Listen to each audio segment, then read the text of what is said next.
여러분 안녕하세요. 오늘 영상에서는 올 하반기 원숭이띠 운세를 재물이나 금전의 시각에서 주로 살펴보겠습니다. 재물 관련해서 운세 전략을 여러분들이 세우실 때 참고가 된다면 참 좋겠습니다.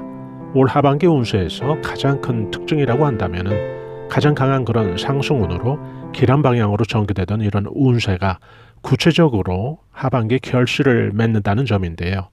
양력 7월에 시작된 1년 12달 가운데 아주 강한 문서운이라든지 또 가을에는 또 금전이나 재물 쪽으로 아주 길한 운세가 또 들어오고요. 오늘 이 영상은 80년 경신생, 68년 무신생, 56년 병신생, 44년 갑신생 여러분들이 주로 들어주실 텐데요. 지금 언급이 안 된 그런 생년분이 혹시 계시다면 큰 틀에서는 보편적으로 함께 같이 적용되는 운세로 들어주시면 되겠습니다. 원숭이띠 여러분들의 양력 7월달 운세 시작은 금전운으로 아주 대길한 운세가 펼쳐지는데요. 한 해 운세 가운데서 문서적인 그런 성취운이 가장 강한 그런 운세가 바로 양력 7월달에 펼쳐지는데요. 금전운은 아무래도 영향을 좋게 받을 수밖에 없죠. 실속 있는 그런 문서라는 것은 결국 재물의 크기를 키워주는 그런 역할이 되기 때문인데요. 가장 강한 그런 문서운이라는 것은 그 속에 대부분의 운들을 또 포함하고 있어서 금전이나 또 재물 쪽으로도 막힘이 없이 운세 전개가 될 것을 암시한다고 보시면 되겠죠. 80년 경신생의 경우에는 7월부터 문서 변동운이 크게 들어오기 때문에 변동수라든지 이동수도 이 시기에 함께 들어있다고 보시면 되고요. 또 직장인 같으면은 직장운이 좋아서 승진운도 이 시기에 기대해 볼 수 있고요. 무엇보다도 이 재물의 증가가 투자의 수익이 발생한다든지 또 생각지 않던 기대하지 않던 그런 금전운도 이 시기에 함께 들어오는 그런 운세도 포함되어 있습니다. 68년 무신생의 경우는 잊고 지냈던 돈을 빌려준 곳에서 돈이 다시 회수가 되는 그런 운도 들어있고요. 또 사업하시는 분들 같으면 사업의 수익이 이 시기에 크게 증대가 돼서 재물이 늘어나는 그런 시기로 보시면 됩니다. 투자하시는 분들 계시다면 또 투자에서 수익 발생이 기대되는 그런 달로 보시면 되겠죠. 56년 병신생의 경우는 올해 재물이 상반기에 아주 잘 모아졌을 텐데요. 돈운이 굉장히 좋은 그런 해가 올해가 될 텐데요. 그동안 부동산에 매기가 없어서 체결이 안 된 그런 부동산이 이 시기에 체결이 된다든지 하는 그런 문서운인데요. 올해 운 가운데 아마 가장 강한 그런 문서운이 좋은 달이기 때문에 이 시기에 병신생은 실속 있게 또 부동산 관련해서 문서운을 취할 가능성도 또 있죠. 44년 갑신생의 경우에는 아랫사람들로부터 도움을 받고 또 재산 증식에서도 주변의 지인에게서 도움을 받아서 재산 증식이 좀 안정되게 확대되는 그런 운세로 보시면 되겠죠. 그동안 해결이 되지 않은 그런 문서 관련 또 소송, 절차, 또 분쟁 등이 이 시기에 아주 유리하게 풀려서 그것으로 인해서 또 금전운을 취하게 되는 그런 운세도 들어 있습니다. 각 생년 모두 공통으로 원숭이띠들은 올 한 해 그 운세에서 문서 쪽으로 성취하고 그런 잡는 운세는 바로 이 양력 7월이 가장 강한 달이라고 보셔야 되는데요. 이 시기에 그래서 금전운이나 또 재물의 운세도 함께 크게 기대되는 그런 달이 될 수가 있겠죠. 문서운이 들어올 때는 인간 구설수는 또 여러분들께서 조심하면 좋은데요.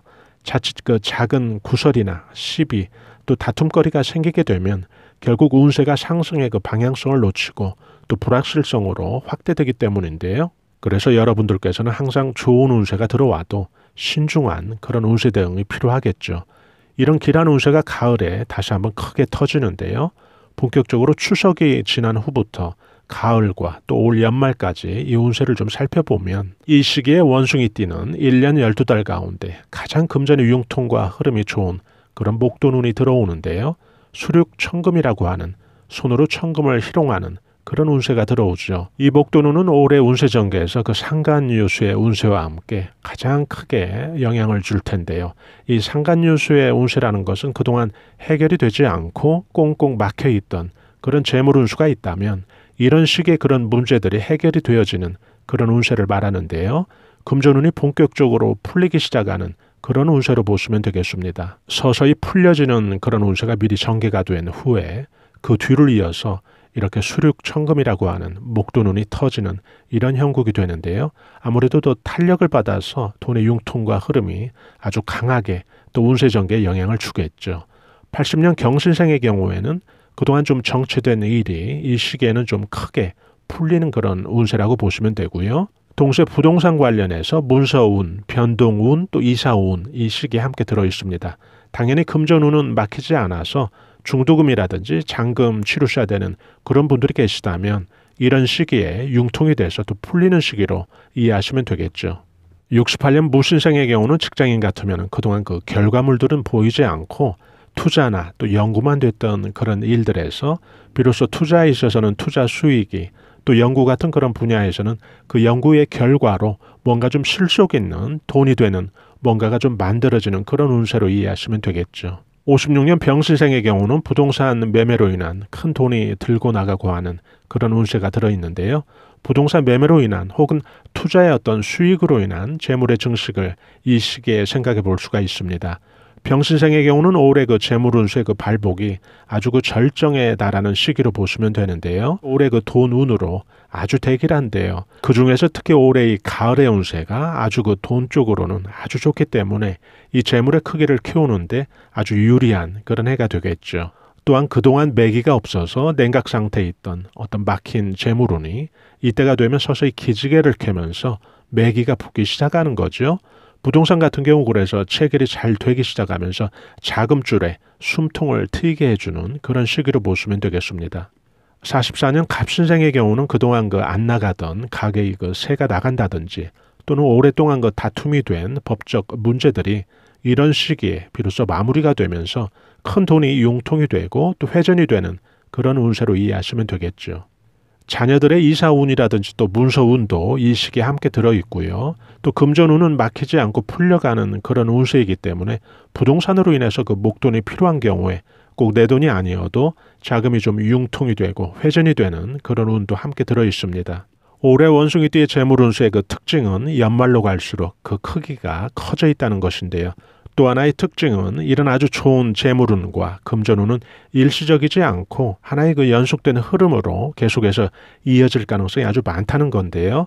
그래서 좋은 거죠.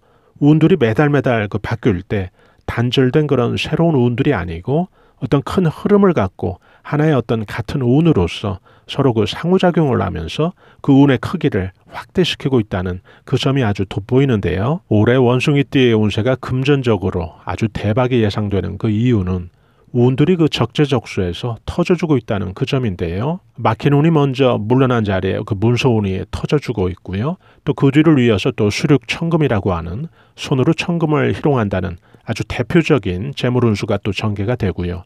또 거기서 또 끝이 아니죠. 이 문서로 크게 잡고 재물로 크게 터진 그런 운세들이 다시 연말에는 아주 실속 있게 그 알을 품는 그런 운세가 전개되는데요. 재물이나 재산 등이 그 늘어나는 것을 의미하죠. 올 한 해 그 전개된 운세에서 실속 있게 만들어진 그런 재물들이 새지 않고 차곡차곡 쌓여지는 그런 운세로 그 한 해가 다시 마무리가 되는 거니까 아주 좋은 거죠. 원숭이띠의 올 한 해 그 마무리 운세인 이 금계포란의 운세라는 것은 황금닭이 알을 품는 그런 운세인데요. 이 시기에는 그 작게 재물을 실속 있게 품어서 후일에 그게 크게 제법 규모 있는 그런 목돈이 만들어져 있는 그런 운세를 의미합니다. 닭이 알을 낳듯이 이 시기에는 그래서 실속 있게 재물이 늘어나는 것을 말하는데요. 80년 경신생의 경우는 부동산 매매로 인한 또 취득 그런 운도 들어있고요. 또 금전의 운세가 그 하반기에 크게 발복되듯이 일어날 가능성이 아주 많은데요. 직장인 같으면 직장 운이 아주 좋은 시기고요. 특히 부동산 관련해서 실속 있게 무언가 문서를 취한다든지 또 변동을 한다든지 하는 그런 운세가 들어있습니다. 68년 무신생의 경우는 기대하지 않은 목돈들이 생기는 운세도 이 시기에 들어있고요. 또 금전운이나 또 재물운이 크고 아주 강하게 일어나는 시기로 보시면 되는데요. 황금닭이 알을 품는다는 것은 결국 재산이 증식되는 그런 운을 의미하죠. 사업하시는 또 무신생 같은 경우는 사업에서 또 매출의 호주세를 보이면서 금전운이 크게 모아지는 그런 시기가 되겠죠. 56년 병신생의 경우는 오래전에 투자했던 곳으로부터 뜻하지 않게 큰 돈으로 또 수익이 불어나 있는 그런 운세를 기대하셔도 좋고요. 또 못 받고 있던 그런 빌려준 돈을 이 시기에 다시 받게 되는 그런 운세도 함께 들어 있습니다. 44년 갑신생의 경우에는 문서운과 함께 또 목돈운이 동시에 또 영향을 주는 시기라서 금계포란의 운세에서는 결국 금전이 동시에 또 복수 이상의 곳에서 들어오는 그런 운으로 또 이해하시면 되겠습니다. 원숭이띠 각 생년 공통으로 해당되는 운세 전략을 좀 살펴보면요. 이 시기에는 그 돈의 액수와 또 크기에 상관없이 돈 거래하는 것, 또 돈을 빌려주는 것, 그런 것은 아주 안 좋은데요. 이 시기를 좀 피해서 잡아보셔야죠. 이 시기에는 좀 돈 거래, 또 돈을 잠시 빌려주는 것도 좀 피하면 좋습니다. 그 이유는 한 해 운의 그 마무리라는 것은 동시에 그 새로운 한 해의 시작과 맞물려 있는 그런 시점이거든요. 그런데 그 운세의 작용이 알을 품듯이 그 재물을 품으라는 그런 운세인데요.